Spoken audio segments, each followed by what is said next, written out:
Hello everyone, welcome to my channel and welcome to all of you। आज की इस class में हम बायोलॉजी के एक बेहतरीन यहाँ पर चैप्टर को ख़त्म करने वाले हैं, बिल्कुल सुपर फास्ट तरीके से। कह सकते हैं कि आज का हमारा ये क्लास एक बेहतरीन क्लास के रूप में आप सभी के लिए यहाँ पर रहेगा। और अभी तक आपने हमारे यूट्यूब चैनल को सब्सक्राइब नहीं किया है तो एक बार चैनल को सब्सक्राइब ज़रूर कर लें, जिससे कि आने वाली वीडियो का आगामी नोटिफिकेशन आपको बिल्कुल यहाँ पर टाइम पर मिल सके। आज की इस क्लास में हम जीव विज्ञान के बेसिस पे जितने भी पॉइंट्स बनते हैं एग्जाम सेंटर में, सारी फैक्ट को आज की इस वीडियो में जानेंगे। जीव विज्ञान के अंतर्गत जितनी भी शाखाएं आती है, चाहे हम यहाँ पर एपीकल्चर की बात करें, चाहे हम बॉटनी की बात करें या फिर अन्य यहाँ पर उसके पार्ट्स की बात करें, ठीक है ना। तो जीव विज्ञान के बेस पे हमारा टॉपिक रहेगा, लेकिन पूरा हम यहाँ पर एक निचोड़ के रूप में सारी चीज़ों को आज की इस क्लास में जानने का प्रयास करेंगे, ठीक है। तो जानते हैं सबसे पहले यहाँ पर हम जीव विज्ञान ये क्या होता है। देखिएगा, जीव विज्ञान का मतलब आपको यहाँ पर बताना है कि ये जो जीव विज्ञान होता है मीन्स बायोलॉजी होता है, ठीक है। देखिए, मैं आपको थोड़ा सा यहाँ पर कुछ पॉइंट पहले बता देता हूँ। बायो का मतलब होता है यहाँ पर जीव और लॉजी का मतलब होता है यहाँ पर अध्ययन, ठीक है ना। जहाँ पर जीवों का अध्ययन किया जाता है वह हमारा होता है बायोलॉजी मीन्स जीव विज्ञान। तो जीव विज्ञान जो है यह एक विज्ञान की ऐसी शाखा होती है जिसके अंतर्गत समस्त जीवधारियों का विस्तृत अध्ययन किया जाता है। विस्तृत ना, आप यहाँ पर विस्तृत ही बताएंगे, क्योंकि मैं यहाँ पर सिर्फ ये नहीं कह रहा हूँ कि यहाँ पर सिर्फ जीवों का ही अध्ययन किया जाता है, ठीक है। यहाँ पर हमको ये बताना है कि यहाँ पर जीवधारियों का एक विस्तृत अध्ययन किया जाता है, ऐसा आप यहाँ पर बताएंगे बिल्कुल अच्छे से। साथ ही साथ जीवधारियों की उत्पत्ति, उनका विकास, कार्यकलाप, उनकी रचना, वातावरण का उन पर जो प्रभाव पड़ता है, या फिर उनकी जो भी पारंपरिक क्रिया होती है जैसे कि रहना, ठीक है ना, भोजन ग्रहण करना, ये सभी क्या है एक पारंपरिक क्रिया है, ठीक है। यहाँ तक कि उनकी मृत्यु भी होती है। ये सभी घटनाएं जो हैं इन सभी का अध्ययन जीव विज्ञान के अंतर्गत किया जाता है, ठीक। तो ये आप यहाँ पर बिल्कुल सुनिश्चित कर लें कि जीव विज्ञान को हम यहाँ पर समझे कैसे, कैसे इसको हम परिभाषित कर सकते हैं, डिफाइन कर सकते हैं। तो यहाँ से आपका एक क्वेश्चन तैयार हो सकता है एक ट्रेंडिंग क्वेश्चन के रूप में कि बायोलॉजी क्या होता है, ठीक है। अब देखिएगा, यहाँ से जीव विज्ञान के बेस पे इनके द्वारा एक इस टॉपिक पे कह सकते हैं एक बेहतरीन साइंटिस्ट का नाम आता है, जिसको हम यहाँ पर चार्ल्स रॉबर्ट डार्विन बताते हैं। इन्होंने जब समुद्र में जहाज़ की यात्रा तय की थी, लगभग जो है 5 वर्षों की यात्रा कर सकते हैं, तो इस यात्रा के दौरान उन्होंने कई जो है ऐसे ऐसे छोटे छोटे द्वीप भी देखे, और उस द्वीप में न जाने असंख्य ऐसे जीव जंतु और साथ साथ पेड़ पौधे भी दिखे। तो उनके मन में यह जिज्ञासा हुई कि इन सभी जितने भी प्रकार के जीव जंतु हैं ये कैसे बने होंगे, और उन्होंने जीवन के विकास के सिद्धांत भी यहाँ पर दिए थे, ठीक है ना, जिनको यहाँ पर जो है नेचुरल सिलेक्शन के नाम से जाना जाने लगा। तो यहाँ पर देखिए, यहाँ से आपका क्वेश्चन बन सकता है कि नेचुरल सिलेक्शन जो थ्योरी है, जो सिद्धांत है, किसने दिया था। तो आप यहाँ पर चार्ल्स रॉबर्ट डार्विन बताएंगे, ठीक है। अब देखिए, जीव विज्ञान के बेस पे एक और साइंटिस्ट का नाम आता है जिसको हम यहाँ पर अरस्तु बताते हैं। कई बार आपने पढ़ा इसके बारे में और सभी जानते हैं कि अरस्तु यहाँ पर कौन है, ठीक है ना। इनको जीव विज्ञान का जनक कहा जाता है। अब ये कहाँ से थे, तो ये जो थे यूनान से थे, मतलब ये जो है एक यूनानी दार्शनिक के रूप में ये जाने जाते हैं। इन्होंने जीव विज्ञान के क्षेत्र में काफ़ी अध्ययन किया था, बहुत शोध किए थे इन्होंने, ठीक है ना। इसीलिए इनको जो है जीव विज्ञान का मतलब फादर ऑफ बायोलॉजी यहाँ पर कहा जाने लगा, ठीक। आप यहाँ से बता सकते हैं कि जीव विज्ञान का जनक मीन्स फादर ऑफ बायोलॉजी किसे कहते हैं, तो आप यहाँ पर बताएंगे अरस्तु को कहा जाता है। मेरी बात समझ रहे हैं, ठीक है। लेकिन जीवधारियों के अध्ययन के लिए बायोलॉजी शब्द का सबसे पहले जो प्रयोग किसने किया था, तो आप यहाँ पर अरस्तु नहीं बताएंगे, आप यहाँ पर बताएंगे कि जीवधारियों के अध्ययन के लिए सबसे पहले जो है बायोलॉजी जो वर्ड है, जो शब्द है, इसका प्रयोग फ्रांसीसी वैज्ञानिक लैमार्क ने किया था, ठीक है ना। वैसे तो मैंने जो है जैव विकास के बेस पे एक क्लास आपको दी है, जिसमें मैंने आपको जो है 2 थ्योरी आते हैं जिनमें हमारा लैमार्कवाद आता है, साथ साथ डार्विनवाद आता है। उसको मैंने अच्छे से आपको एक्सप्लेन किया था इसकी पहले वाली क्लास में, ठीक। तो आपको वहाँ पर जो है वीडियो की प्लेलिस्ट में जाकर उस क्लास को अच्छे से वॉच कर लेने के बाद, उम्मीद है उस क्लास को देखने के बाद आपको बहुत अच्छा लगेगा, समझ में अच्छे से आएगा, ठीक है। तो आपने यहाँ पर बिल्कुल अच्छे से समझ लिया कि अरस्तु कौन है और यहाँ पर जो है चार्ल्स रॉबर्ट डार्विन कौन है, ठीक। साथ ही साथ मैंने आपको यहाँ पर ये भी बता दिया है कि जीव विज्ञान क्या है, ठीक है ना, यह विज्ञान की कौन सी शाखा है, किसके अंतर्गत जो है जीवधारियों का अध्ययन किया जाता है। तो आप यहाँ पर बिल्कुल बता सकते हैं कि जीव विज्ञान के अंतर्गत ही जीवधारियों का अध्ययन किया जाता है यहाँ पर। अब बात करते हैं यहाँ पर हम जीव जगत का वर्गीकरण मीन्स क्लासिफिकेशन ऑफ बायोलॉजी। समझिएगा, सभी जीव जगत को अरस्तु ने जंतु समूह तथा यहाँ पर जो है वनस्पति समूह में इनको डिवाइडेड किया था। तो ये काम किसने किया था? तो ये काम किया था अरस्तु साहब ने। इन्होंने सबसे पहले जो है जीव जगत को दो कैटेगरी में डिवाइड किया है, जिनमें एक आता है जंतु जगत, ठीक है ना, जंतु समूह, दूसरा आता है यहाँ पर ये वनस्पति समूह। जबकि कैरोलस लिनियस ने जंतु जगत को यहाँ पर जो है जंतु जगत और पादप जगत में यहाँ पर इन्होंने डिवाइड किया था, ठीक है। तो लिनियस ने आधुनिक प्रणाली की नींव डाली थी, ये भी आपको यहाँ पर ध्यान में अच्छे से रख लेना है, ठीक है। इनको आधुनिक वर्गीकरण का पिता भी कहा जाता है। तो यहाँ से आपको क्वेश्चन बन सकते हैं, स्टार के साथ इस पॉइंट को कॉपी में मेंशन आपको जरूर कर लेनी है। आप यहाँ पर बताएंगे कि कैरोलस लिनियस को आधुनिक वर्गीकरण means father of modern taxonomy यहाँ पर कहा जाता है, कैरोलस लिनियस को, ठीक है ना। साथ ही साथ यहाँ पर जो है वर्गीकरण के बेसिस पे R.H. विक्टर का भी नाम आता है। इन्होंने समस्त जीवों को 5 जगहों में अब डिवाइड किया, जिनमें हमारा एक आता है मोनेरा, दूसरा आता है प्रोटिस्टा, तीसरा आता है फंजाई, तीसरा आता है और उसके बाद आता है यहाँ पास प्लांटी, ठीक है, चौथे नंबर पर, और 5वें नंबर पे आता है एनिमिलिया। तो आप यहाँ पर बिल्कुल ध्यान में रख लेंगे कि 5 जगह तो वर्गीकरण किसने दिया था? तो आप यहाँ पर बताएंगे R.H. विक्टर ने दिया था, और ये टाइमिंग आपको ध्यान में रख लेना है, 1969 की बात है ये, ठीक है। तो देखिए क्लासिफिकेशन के बेस पे मैंने आपको यहाँ पर 3 साइंटिस्ट का यहाँ पर नाम बताया है, जिनमें पहला मैंने आपको बताया यहाँ पर अरस्तु का नाम आता है, सेकंड में यहाँ पर कैरोलस लिनियस का नाम आता है, उसके बाद यहाँ पर R.H. विक्टर का भी नाम आता है, ठीक है। तो चलिए यहाँ से हम जो R.H. विक्टर हैं, इन्होंने जो 5 जगत वर्गीकरण दिया था उसको यहाँ पर हम समझते हैं, जिनमें पहला यहाँ पर हम सीरीज लेकर चलेंगे मोनेरा जगत, ठीक है। देखिएगा मोनेरा जगत क्या होता है? तो इस जगत के अंतर्गत जीवों में संगठित केंद्रक या कोशिकांगों का अभाव होता है, जैसे कि जीवाणु, नीलहरित जो सवाल होते हैं, साथ साथ माइकोप्लाज्मा होते हैं। एक क्वेश्चन बनता है माइकोप्लाज्मा के बेसिस पे कि पादप जगत का जोकर किसे कहा जाता है? तो आप यहाँ पर बताएंगे माइकोप्लाज्मा को ही पादप जगत का जोकर यहाँ पर कहा जाता है।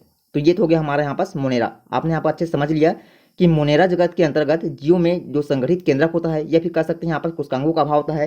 तो ये जो कोशिकांगों का अभाव होने वाला हमारा होता है, ये हमारा मोनेरा जगत के अंतर्गत ही देखने को मिलता है, ठीक है। यहाँ तक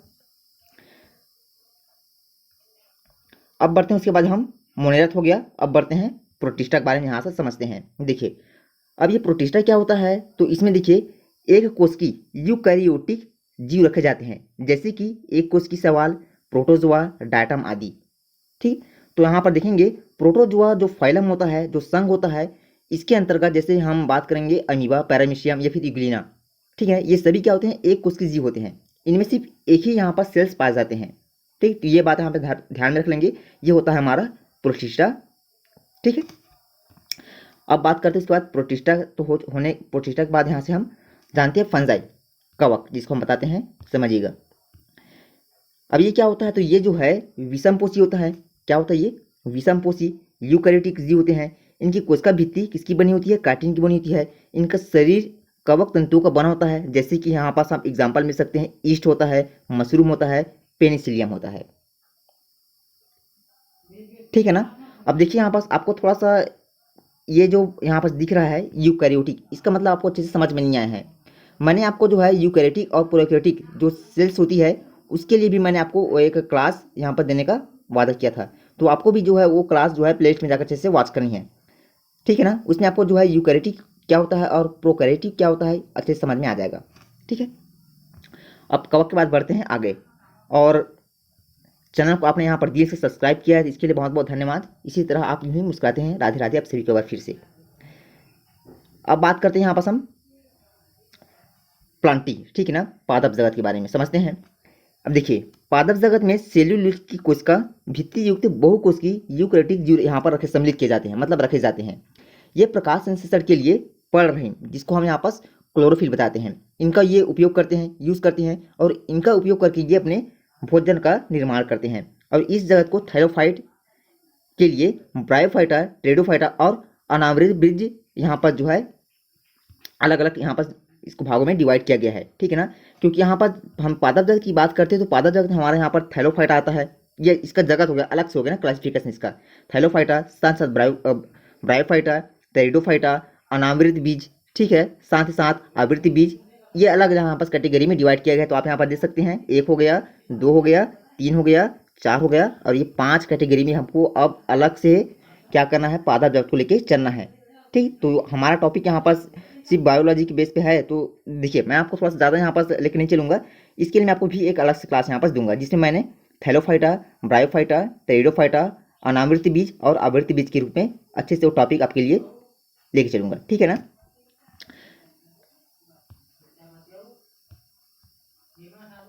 अब बात करते हैं यहाँ पर हम लास्ट पॉइंट हमारा रहेगा यहाँ पर जंतु जगत। अब देखिए ये क्या होता है जंतु जगत। जंतु जगत में यूकैरियोटिक, बहुकोशिकीय और विषम जीवों को यहाँ पर रखा जाता है। ठीक है ना। इनकी कोशिकाओं में कोशिका भित्ति का पूर्णता जो है अभाव होता है, मतलब कह सकते हैं यहाँ पर कोशिका भित्ति नहीं पाई जाती है। ठीक है ना। जो सेल वाल होता है ये बिल्कुल यहाँ पर नहीं पाया जाता है।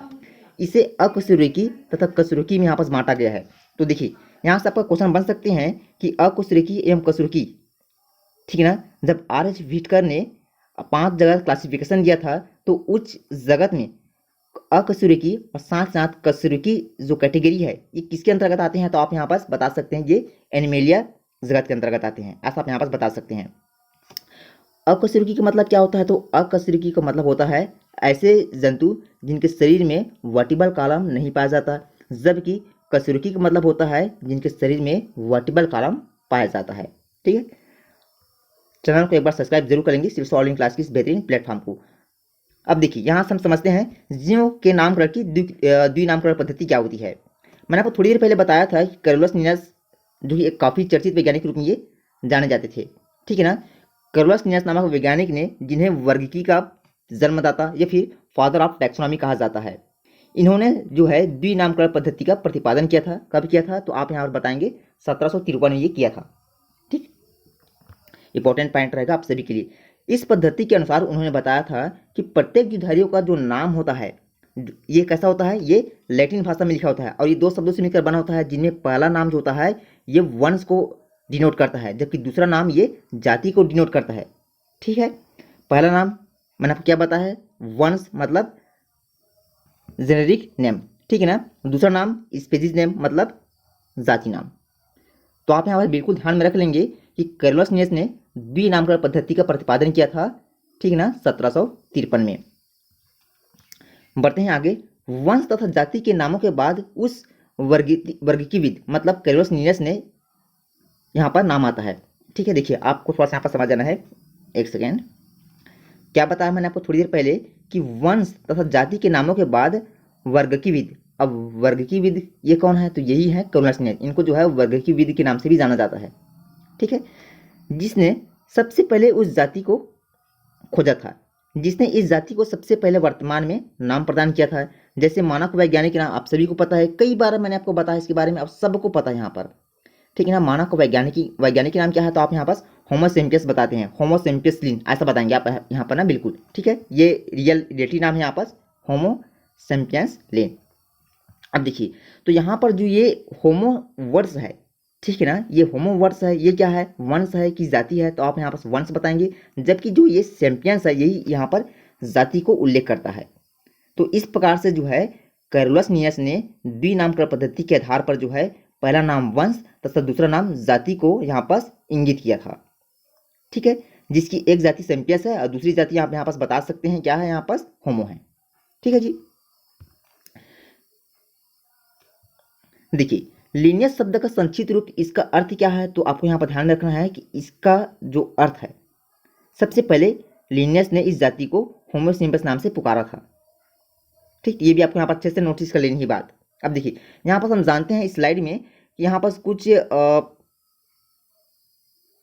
वैज्ञानिकों को नाम दिए हैं, जीवधारियों के वैज्ञानिक नाम यहाँ पर दिए हैं। तो देखिए यहाँ से आपका क्वेश्चन बन सकते हैं कि देखिए मेढक का वैज्ञानिक नाम क्या है, तो आप यहाँ पर बताएंगे कि मेढक का वैज्ञानिक नाम होता है सर यहाँ पर राना टिग्रिना। दूसरा मनुष्य का वैज्ञानिक नाम मैंने आपको थोड़ी देर पहले बताया है, आप सभी को पता है, होमो सेम्पियंस होता है। गाय का वैज्ञानिक नाम क्या है, तो आप यहाँ पास बॉस इंडिकस बताएंगे। बिल्ली का वैज्ञानिक नाम क्या है, तो आप यहाँ पास फेलिस डोमेस्टिका बताएंगे। साथ साथ कुत्ता का वैज्ञानिक नाम क्या है, तो आप यहाँ पास कैनिस फेमिलेंस बताएंगे। ठीक है ना। उसके बाद मक्खी का मतलब हाउस फ्लाई का वैज्ञानिक नाम क्या है, तो आप यहाँ पास बताएंगे मस्का डोमेस्टिका। ठीक, तो ये देखिए कुछ पॉइंट हैं जीवधारियों के नाम पे, ये भी आपको अच्छे से ध्यान रख लेनी है, क्योंकि यहाँ से क्वेश्चन आपका बन सकते हैं बिल्कुल अच्छे से। ठीक है। अब यहाँ पर थोड़ा सा जो किंगडम है इसको थोड़ा सा आपको ध्यान रख लेना है। फाइलम, वर्ग, ऑर्डर, कुटुंब, जीनस और जाति। ठीक, वैसे तो ये आपके लिए इंपॉर्टेंट नहीं है, मैंने आपको वही यहाँ पास क्लास दी है जो आपके लिए एग्जाम सेंटर में बन सके अच्छे से ना, एक ट्रेंडिंग पॉइंट के रूप में। ठीक है, अब बात करते हैं यहाँ पर हम जीव विज्ञान की शाखाएं के बारे में। जानते हैं इसके विषय में, नई तकनीकों और नए उपकरणों के विकास ने जीव विज्ञान की नई नई शाखाओं को यहाँ पर जन्म दिया। इन शाखाओं को मुख्य रूप से यहाँ पर हम दो भागों में लेकर चलेंगे, जिनमें हमारा एक आता है यहाँ पर मौलिक जीव विज्ञान, मतलब बेसिक बायोलॉजी। अब देखिए, बेसिक बायोलॉजी भी कुछ अपने कुछ यहाँ पर पार्ट्स होते हैं, जिनमें हमारा यहाँ पर बॉटनी आता है, जूलॉजी आता है और यहाँ पर आता है माइक्रोबायोलॉजी। ठीक है ना, वनस्पति शास्त्र, प्राणी शास्त्र और सूक्ष्म जीव विज्ञान। तो पहले हम यहाँ पर समझते हैं वनस्पति शास्त्र, इसके टॉपिक को लेकर के देखिएगा। जीव विज्ञान की प्रमुख शाखा के जनक के रूप में थोड़ा सा आपको यहाँ पर एक चीजें और अच्छे से नोटिस कर लेनी है। पहले देखिए, जीव विज्ञान के जनक कौन है, मैंने आपको बताया है। जीव विज्ञान के जनक रूप में अरस्तु साहब को जाना जाता है। जंतु विज्ञान, जंतु और जीव विज्ञान तो बस एक ही है, तो आप यहाँ बस अरस्तु ही बताएंगे। वनस्पति विज्ञान के जनक तो आप यहाँ पर थियोफ्रेटस बताएंगे। ठीक है, साथ ही साथ वर्गीकी के जनक, मतलब किसने जो है जंतु जगत को यहाँ पास वर्गीकृत किया है, तो आप यहाँ पास कैरोलस नियस बताएंगे। टाइम मैंने आपको बताया था थोड़ी देर पहले, 1753 में। ठीक है ना, आनुवंशिकी के जनक किसे कहा जाता है, तो ये कहा जाता है सर ग्रेगर जॉन मेंडल को। ठीक है, जीवाश्मिकी के जनक किसे कहा जाता है, तो लियोनार्डो डी विंसी को जीवाश्मिकी का जनक कहा जाता है। चिकित्सा शास्त्र के जनक किसे कहा जाता है, तो हिपोक्रेटस बताएंगे। सूक्ष्म जीव विज्ञान के जनक कहा जाता है सर लुई पास्चर को। ठीक है, आधुनिक भूल विज्ञान के जनक किसे कहा जाता है, तो आप यहाँ पर वान बेयर बताएंगे। साथ ही साथ जीवाणु विज्ञान के जनक एंटोनी ल्यूवेनहा को कहा जाता है। कवक विज्ञान के जनक किसे कहा जाता है, तो माइकेली को कहा जाता है। प्रतिरक्षा विज्ञान के जनक किसे कहा जाता है, तो सर एडवर्ड जेनर साहब को कहा जाता है प्रतिरक्षा विज्ञान के जनक। कोशिका विज्ञान के जनक किसे कहा जाता है, तो आप यहाँ पर रॉबर्ट हुक का नाम ध्यान में अच्छे से रख लेंगे। भारतीय पारिस्थितिकी विज्ञान के जनक किसे कहा जाता है, तो आर मिश्रा साहब को कहा जाता है। भारतीय ब्रायोलॉजी के जनक किसे कहा जाता है, तो आर एस कश्यप को कहा जाता है। साथ ही साथ भारतीय सवाल विज्ञान के जनक किसे कहा जाता है, तो MOA एंगर को कहा जाता है। ठीक, तो देखिए यहाँ से जितने भी यहाँ पास जो उसके फादर्स हैं, ये भी आपको ध्यान में रख लेना है जीव विज्ञान की शाखा के रूप में। ठीक है, अब समझते हैं जीव विज्ञान की विभिन्न शाखाएं। तो मैंने आपको थोड़ी देर पहले इसके बारे में बताया था। ठीक है, मौलिक जीव विज्ञान के अंतर्गत जिनमें हमारा वनस्पति शास्त्र, बॉटनी, जंतु विज्ञान, जूलॉजी, सूक्ष्म जीव विज्ञान, माइक्रोबायोलॉजी यहाँ पास हम लेके चलेंगे। तो पहले यहाँ पर बात करते हैं वनस्पति शास्त्र। देखिएगा, वनस्पति शास्त्र के अंतर्गत पेड़ पौधे का ही यहाँ पर सम्मिलित किया गया है। मतलब कह सकते हैं कि वनस्पति शास्त्र के अंतर्गत पादपों का संपूर्ण रूप से अध्ययन किया जाता है।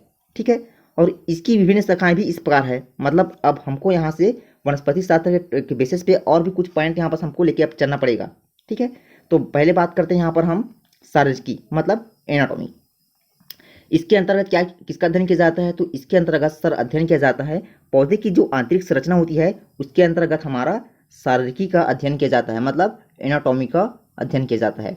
ठीक है, कोशिका विज्ञान की बात करते हैं तो इसके अंतर्गत कोशिकांगों की संरचना का अध्ययन किया जाता है।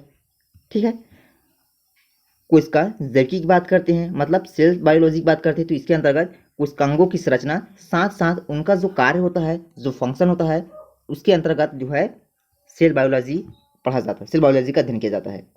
ठीक, इसके लिए अब बात करते हैं यहाँ पास पारिस्थितिकी, मतलब इकोलॉजी। तो इकोलॉजी के अंदर किसका अध्ययन किया जाता है, तो आप यहाँ पर बताएंगे पादप एवं उनके जो वातावरण के मध्य जो कम्युनिकेशन होता है, ठीक है ना, जो संबंध होता है, उसके अंतर्गत हमारा यह अध्ययन किया जाता है पारिस्थितिकी के अंतर्गत। अब बात करते हैं यहाँ पास भूण विज्ञान, मतलब हम इम्ब्रोलॉजी की बात करेंगे यहाँ पास। तो भूण विज्ञान के अंतर्गत पादप भूण का अध्ययन यहाँ पर किया जाता है।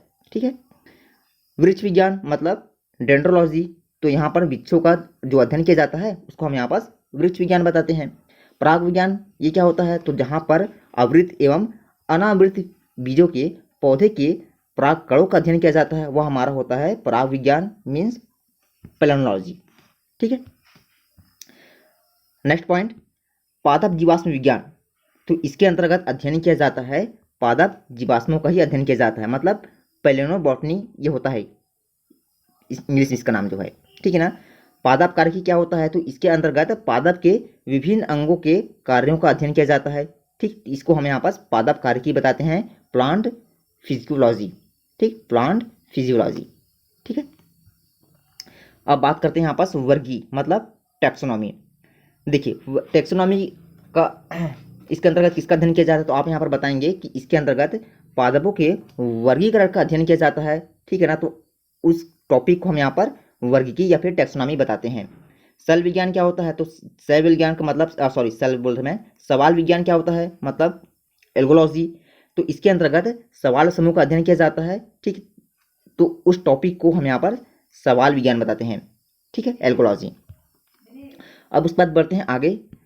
ब्रायोलॉजी क्या होता है, तो जो ब्रायोफोटा समूह का अध्ययन होता है ना, उसी को कहा जाता है यहाँ पास ब्रायोलॉजी। क्या बताएंगे यहाँ पास, जो ब्रायोफोटा समूह का अध्ययन होता है उसी को ब्रायोलॉजी यहाँ पर कहा जाता है। अब बात करते हैं यहाँ पास टेरिडोलॉजी। तो यहाँ पर जो है फर्न का अध्ययन किया जाता है, जहाँ पर फर्न का अध्ययन किया जाता है उस यहाँ पर टॉपिक को टेरिडोलॉजी कहा जाता है। तो ये तो हो गया हमारे यहाँ पास जंतु विज्ञान के बेस पे कुछ यहाँ पास एक्स्ट्रा पॉइंट।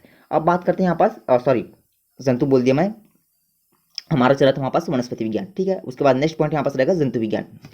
तो देखिए यहाँ से जंतु विज्ञान, मैंने आपको बताया था कि अरस्तु को ही जंतु विज्ञान मतलब जीव विज्ञान का जनक कहा जाता है, ठीक है ना। जंतु विज्ञान अथवा प्राणी शास्त्र विज्ञान के अंतर्गत प्राणी की जगत के संपूर्ण प्राणियों के यहाँ पर जो है बिल्कुल सूक्ष्म तरीके से यहाँ पास अध्ययन किया जाता है, इसके विषय में अध्ययन किया जाता है। अब इसकी भी कुछ अलग अलग यहाँ पास शाखाएं होती है, तो उसको भी यहाँ पास हम समझते हैं। देखिए पहला यहाँ पास जो है और किया था मतलब जिसको हम यहाँ पास हिस्टोलॉजी बताते हैं, भूल विज्ञान जिसको हम यहाँ पास एम्ब्रियोलॉजी बताते हैं, आनुवंशिकी जिसको हम यहाँ पास जेनेटिक्स यहाँ पास बताते हैं, प्राणी कार्यकी जिसको हम यहाँ पास एनिमल, ठीक है ना, एनिमल फिजियोलॉजी यहाँ पर बताते हैं, ठीक है। प्राणी जीवाश्म विज्ञान होता है जिसको हम यहाँ पास एक सेकेंड जिसको हम यहाँ पास जो है पार्मिनोटेक्नोलॉजी बताते हैं यहाँ पर, ठीक है। कोशिका विज्ञान क्या होता है, तो इसके अंतर्गत सर हमारा साइटोलॉजी का अध्ययन किया जाता है। उसके बाद कोशिका जैविकी, उसके बाद यहाँ पास ये कोशिका जैविकी जिसको हम यहाँ पास सेल बायोलॉजी बताते हैं, ठीक है। ये कोशिका विज्ञान है ना, मतलब इसके अंतर्गत हमारा सेल का अध्ययन यहाँ पास किया जाता है। अंतःस्राविकी जिसमें हम यहाँ पास जो है एंड्रोक्राइनोलॉजी यहाँ पास बताते हैं, अंतःस्राविकी, ठीक है ना। जो भी है हमारे शरीर में जो एक स्रावित पार्ट्स होते हैं, ठीक है ना, चाहे उसमें हम जो है हार्मोन्स की बात कर सकते हैं, तो ये हमारा होता है एंड्रोक्राइनोलॉजी।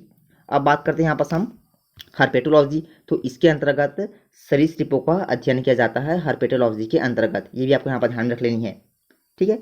हर्पेटोलॉजी के अंतर्गत किसका अध्ययन किया जाता है, तो आप यहाँ पास ये सरीसृपों का यहाँ पास बताएंगे। इक्थियोलॉजी के अंतर्गत किसका अध्ययन किया जाता है, तो जो मत्स्य होता है इसका अध्ययन यहाँ पास किया जाता है, ठीक है।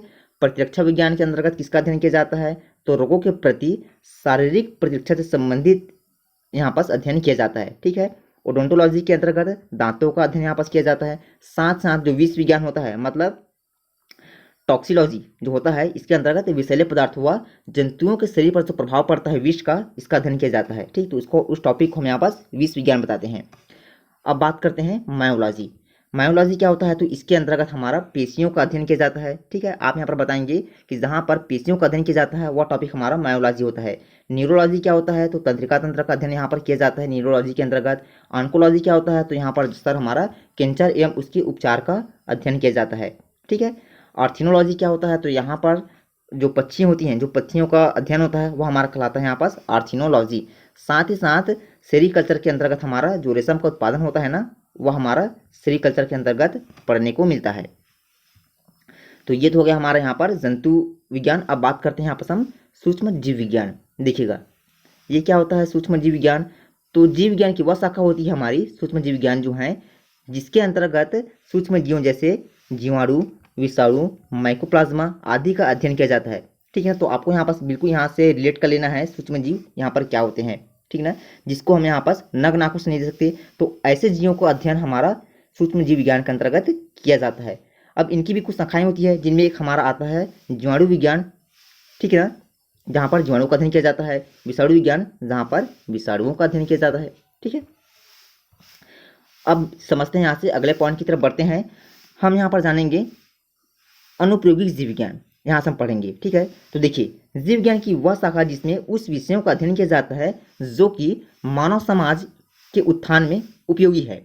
तो ऐसी शाखा को हम यहाँ पर क्या बताएंगे, यहाँ पर हम देख सकते हैं आप सभी अपनी स्क्रीन पर। इसके भी कुछ अलग अलग यहाँ पास पार्ट होते हैं, ठीक है ना। इसके भी कुछ अलग अलग पाठ यहाँ पर होते हैं, जिनमें हमारा एक होता है कृषि विज्ञान, दूसरा होता है यहाँ पर हमारा चिकित्सा विज्ञान, ठीक है, कृषि विज्ञान, चिकित्सा विज्ञान, पशु चिकित्सा विज्ञान, और एक होता है यहाँ पर ये औषधि विज्ञान। तो इस टॉपिक पे हम यहाँ पर जो 4 पॉइंट है उसको यहाँ पर हम लेके चलेंगे। तो समझते हैं थोड़ा सा हम कृषि विज्ञान। देखिए, अब यहाँ से हमको रिलेट करना है कि कृषि विज्ञान क्या है, तो आप यहाँ पर बताएंगे कि इसके अंतर्गत मानव उपयोग में आने वाले पादप एवं जंतुओं का पालन पोषण होता है, तो उनके उत्पादों के प्रयोगों का अध्ययन यहाँ पर होता है हमारा कृषि विज्ञान के अंतर्गत, मतलब एग्रीकल्चर के अंतर्गत। दूसरी बात चिकित्सा विज्ञान समझते हैं। देखिए, मानव शरीर में होने वाले रोगों एवं विकारों, ठीक है ना, साथ साथ उनके कारण एवं उनके उपचारों का जो अध्ययन होता है, ठीक है, तो इस अनुप्रयोगी शाखा जो होती है, जो इसके अंतर्गत यहाँ पर जो अनुप्रयोगी शाखा सम्मिलित की जाती है, उस शाखा को हम यहाँ पर चिकित्सा विज्ञान बताएंगे, ठीक है। पशु चिकित्सा विज्ञान के विषय में समझते हैं। तो पशुओं में होने वाली बीमारियों एवं उनके उपचार से संबंधित जो भी यहाँ पर अध्ययन होता है वह होता है हमारा यहाँ पर पशु चिकित्सा विज्ञान, ठीक है। आप यहाँ पर अच्छे से ये सारी चीज़ों को ध्यान में रख लेंगे, ठीक है ना। आप जानते हैं औषधि विज्ञान इसके बारे में, तो इसके अंतर्गत औषधि निर्माण, साथ ही साथ औषधि प्रभाव, फिर उसके बाद जो भी यहाँ पास गुण होते हैं, वितरण होते हैं औषधि संबंधी, ठीक है ना, तो इन सभी का अध्ययन जो होता है वो हमारा औषधि विज्ञान के अंतर्गत ही देखने को मिलता है, मतलब फार्मेसी के अंतर्गत ही हमको देखने को यहाँ पर मिलेगा। पहले पॉइंट की यहाँ पर समझ लेते हैं इसको। औषधि निर्माण विज्ञान, इसमें औषधि निर्माण संबंधी जो अध्ययन होता है, ठीक है, ये हमारे यहाँ पास इंपॉर्टेंट पॉइंट के रूप में। औषधि प्रभाव विज्ञान, विभिन्न औषधियों के प्रभाव संबंधी अध्ययन इसके अंतर्गत भी किए जाते हैं, ठीक।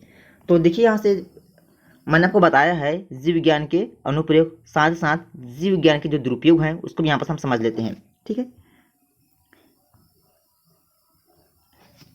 जीव विज्ञान के दुरुपयोग विषय में समझते हैं। देखिए, जीव विज्ञान की कई नई तकनीकों का मानव द्वारा दुरुपयोग अभी भी किया जा रहा है और किया जाता भी रहेगा, ठीक है ना, इसमें कोई दोहराने वाली बात नहीं है। इनमें से दो यहाँ पास हम बेहतरीन एग्जाम्पल यहाँ पर ले सकते हैं, जिनमें हमारा एक आता है यहाँ पास एमनियोसेंट्रिस। अब यहाँ पर आपको अच्छे से समझ में आ गया होगा कि एमनियोसेंट्रिस क्या होता है। देखिए, मैं आपको बताता हूँ। यहाँ पर एमनियोटिक द्रव में तरता रहता है इस विधि में। अब यहाँ पास मैं डायरेक्टली यहाँ पास किसकी बात करूँ, गर्भ की बात करूँ ना। गर्भ में क्या होता है कि एमनियोटिक जो द्रव है वो तरता रहता है, ठीक है। तो इस विधि में इंजेक्शन की सहायता से माता के गर्भाशय में इस द्रव का सैंपल ले लिया जाता है। द्रव मिश्रित कोशिकाओं को संवर्धन किया जाता है। इसके बाद घातक गंभीर अवस्था की दशा में, यहाँ से देखिए क्या बताया मैंने आप सभी को यहाँ पर कि घातक गंभीर अव्यवस्था की दशा में इस गर्भ को गिरा देते हैं। तो इस प्रकार जन्म से पूर्व गर्भ के रोग निदान को ही एमनियोसेंट्रिस परीक्षण द्वारा संभव यहाँ पर किया जाता है, ठीक है, जो कि आने वाले फ्यूचर के लिए काफ़ी यहाँ पर घातक सिद्ध होते जा रहे हैं अभी भी। जैव हथियार की बात करते हैं। कुछ जीवाणुओं का प्रयोग कुछ देश अपने दुश्मनों देशों में बीमारियों फैलाने के यहाँ पर करते हैं। जैसे कि थोड़ी देर पहले हमने यहाँ पास अभी कुछ समय पहले जो है कोरोना वायरस का यहाँ पास हमने डटकर सामना किया था, ठीक है ना। वो भी कह सकते हैं एक वायरस ही है यहाँ पर, ठीक है। तो देखिए, यहाँ से ये जीवाणु जैव प्रतिरक्षी विरोधी होते हैं तथा महामारी फैला देते हैं। तो इस प्रकार से जीवाणु को प्रयोग करके एक हथियार के रूप में इसका भी अभी भी दुरुपयोग किया जा रहा है, ठीक है जी।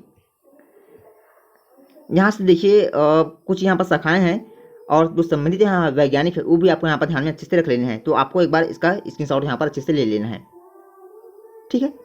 जॉन रे, देखिए समझिएगा, यहाँ से जॉन रे इनका नाम आता है यहाँ पर एक चर्चित वैज्ञानिक के रूप में। ये प्रमुख वैज्ञानिक थे जिन्होंने जीवधारियों के वर्गीकरण को वैज्ञानिक अध्ययन यहाँ पर प्रदान किया था। टैक्सोनॉमिक क्षेत्र में जिनका नाम आता है तो जीव विज्ञान की वह शाखा जिसके द्वारा जीवों के अध्ययन को यहाँ पर जो है वर्गवार रखा जाता है, ठीक है ना। अब देखिए मॉर्फोलॉजी क्या होता है, तो इसमें जीवों के बाह्यकार स्वरूप का यहाँ पर जो है अध्ययन किया जाता है, ठीक है। अब बात करते हैं यहाँ पास एनाटॉमी। तो देखिए यहाँ पास एनाटॉमी क्या है, तो जीवों की आंतरिक संरचना का अध्ययन हमारा एनाटॉमी के अंतर्गत देखा जाता है। हिस्टोलॉजी, जीवों के विभिन्न प्रकार के उत्तकों का अध्ययन हमारा हिस्टोलॉजी कहलाता है, ठीक है ना। फिजियोलॉजी, जीवों के अंतर्गत होने वाले जैविक क्रियाओं का अध्ययन हमारा फिजियोलॉजी कहलाता है, ठीक है। साइटोलॉजी का मतलब मैंने आपको अभी थोड़ी देर पहले बताया है, जहाँ पर कोशिका का अध्ययन किया जाता है वो हमारा साइटोलॉजी होता है, ठीक है। मॉलिक्यूलर बायोलॉजी क्या होता है, तो जहाँ पर अनुवांशिक पदार्थों का अध्ययन किया जाता है ना, वह हमारा होता है मॉलिक्यूलर बायोलॉजी। अब बात करते हैं एम्ब्रियोलॉजी। तो इस शाखा में युग्मक जनन, निषेचन, जाइगोट तथा एम्ब्रायो की रचना का अध्ययन किया जाता है, उसको हम यहाँ पास एम्ब्रियोलॉजी के अंतर्गत स्टडी करते हैं। जेनेटिक विषय में समझते हैं।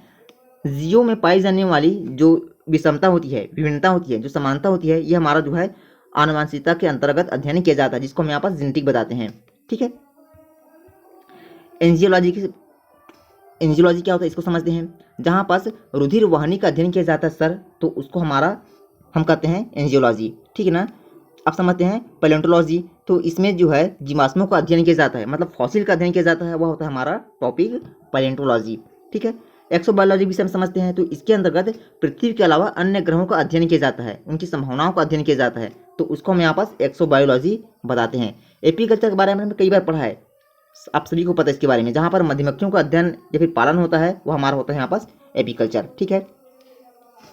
देखिए थोड़ा सा मैं आपको यहाँ पर बता देता हूँ।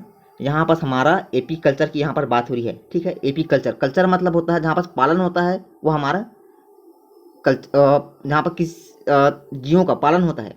ठीक है ना। चाहे हम प्लांट्स की बात करें, चाहे हम जीव जंतु की बात करें, जहाँ पास पालन होता है उसमें हमारा कल्चर शब्द जुड़ जाता है। ठीक है। और जहाँ पास लॉजी होता है, वहाँ पास हमारा अध्ययन होता है। ठीक है। तो जहाँ पास अध्ययन आ जाएगा आप उससे रिलेट कर लेंगे, वहाँ पास लॉजी हमको लेकर चलना है। जहाँ पास पालन वाली बात आएगी, हमको वहाँ पास कल्चर लेकर चलना है। अब बात करते हैं यहाँ पास अगले पॉइंट की तरफ। अब देखिए फॉरेंसिक साइंस क्या होता है। तो फॉरेंसिक साइंस का मतलब हमको बताना है कि इसमें रुधिर वर्ग, ठीक है ना, फिंगरप्रिंट्स इत्यादि का अध्ययन या फिर अपराध पता लगाने के लिए जो भी इस प्रकार की फॉर्मेलिटी ली जाती है, वो हमारा होता है यहाँ पास फॉरेंसिक साइंस के अंतर्गत। ठीक है। इकोलॉजी, इसके टॉपिक भी जानते हैं यहाँ पास। ये क्या होता है इकोलॉजी। तो जहाँ पास पारिस्थितिक तंत्र का अध्ययन किया जाता है, उसको हम यहाँ पास इकोलॉजी बताते हैं। ठीक है।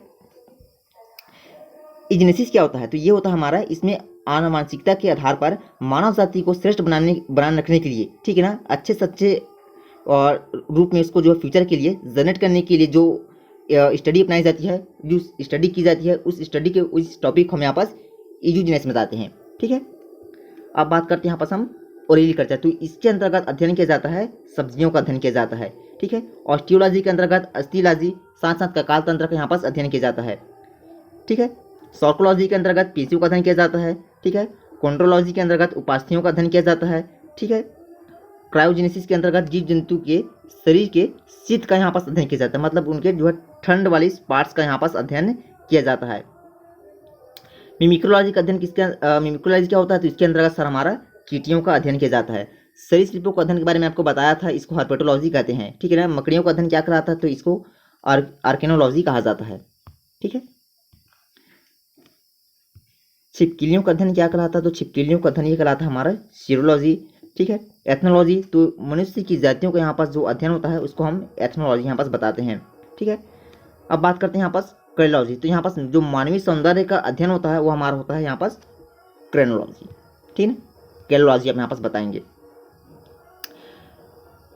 जेरेंटोलॉजी क्या होता है। तो प्राणियों के शरीर पर वायु का जो यहाँ पास गलत बोल दिया मैं, प्राणी के शरीर पर आयु का जो प्रभाव का अध्ययन होता है, वो हमारा होता है यहाँ पास जेरेंटोलॉजी। मतलब इसके अंतर्गत आप यहाँ पर बताएंगे कि जहाँ पास आयु का अध्ययन किया जाता है, वो होता है हमारा जेरेंटोलॉजी। ठीक है ना।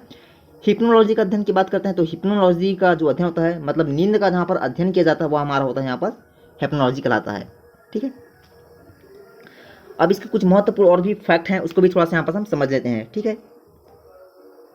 देखिएगा, जीव विज्ञान को विज्ञान की एक शाखा में स्थापित करने का श्रेय किसको जाता है। तो हम यहाँ पास बताएंगे ये जाता है अरस्तू को। ठीक है ना। फादर ऑफ बायोलॉजी किसे कहा जाता है। तो अरस्तू को ही कहा जाता है। जीव विज्ञान शब्द का सबसे पहले प्रयोग किसने किया था। ठीक है। तो आप यहाँ पर ध्यान में रख लेंगे कि जीव विज्ञान शब्द का सबसे पहले प्रयोग लेमार्क तथा ट्रेविनेरस ने किया था, जो कि जर्मनी से ये बिलोंग करते थे। जीव विज्ञान की मुख्य शाखाएं हैं, जिनमें हमारा यहाँ पर एक होता है वनस्पति विज्ञान, दूसरा होता है यहाँ पास प्राणी विज्ञान। ठीक है। तो आप यहाँ पर ध्यान रख लेंगे वनस्पति विज्ञान, प्राणी विज्ञान, ये इसकी मुख्य यहाँ पास शाखाएं हैं। फादर ऑफ बॉटनी किसे कहा जाता है। तो थोड़ी देर पहले मैंने आपको बताया था, थियोफ्रेटस को ही फादर ऑफ बॉटनी यहाँ पर कहा जाता है। ठीक है।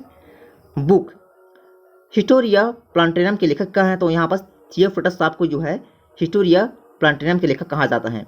ठीक है ना। जिन्होंने इसमें जो है 500 किस्म के पौधों का यहाँ पास वर्णन किया था अपनी इस बुक में। ठीक है। इसी प्रकार अरस्तु ने अपनी पुस्तक जिनका नाम था यहाँ पास हिस्टोरिया एनिमलियम, इनमें लगभग जो है इन्होंने भी 500 जंतुओं का यहाँ पास वर्णन किया था। फादर ऑफ जूलॉजी किसे कहा जाता है, तो आप यहाँ पास क्या बताएंगे, अरिस्टोटल को बताएंगे यहाँ पास, ठीक है। मानव संबंधित बीमारियों के संबंध में सर्वप्रथम किसने लेख लिखा था, तो आप यहाँ पास क्या बताएंगे, जल्दी से मुझे बताएंगे यहाँ पास किसने लिखा था।